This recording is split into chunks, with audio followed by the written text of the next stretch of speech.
तर काय होईल आता ते सांगता येत नाही तसं. काय सगळे खेळ हा ह्याच्यावर चाललेला आहे इथं. बर खेळ. आणि खेळ म्हणजे पैशावर खेळ चाललेला आहे. बर बर आणि गमत झाली आहे. कोणाचा कार्यकर्ता कोण आहे हेच काही कळणार नाही. आम्ही तर म्हणतो जे मतदान देणारी आहेत ना त्यांना नक्की कळणार हा काल इकडं होता ना आज इकडं कुठे बर म्हणजे कुणी कुणी भांबारलाय ना हेच कुणाची कुणाला मिळ नाही.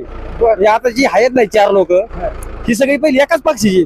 पण तुम्ही तिकीट नाही दिलं की दुसऱ्याचं, मी तिकीट नाही दिलं दुसऱ्या, अशी झाली गंमत. तुम्ही काय त्यांना मेसेज देता? मेसेज काय आता हे सगळी मारणाऱ्याला काय बोलता तुम्ही?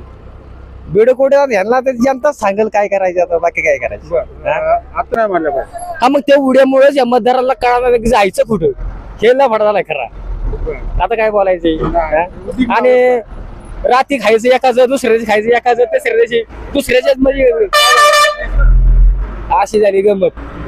म्हणजे राजकारणावर थोडासा विश्वास तुमचा उडाला असं दिसतं. ओढाला नाही, सगळ्या बारीक पोरापासून म्हाताऱ्या माणसापर्यंत सगळ्याचा ओढालाय.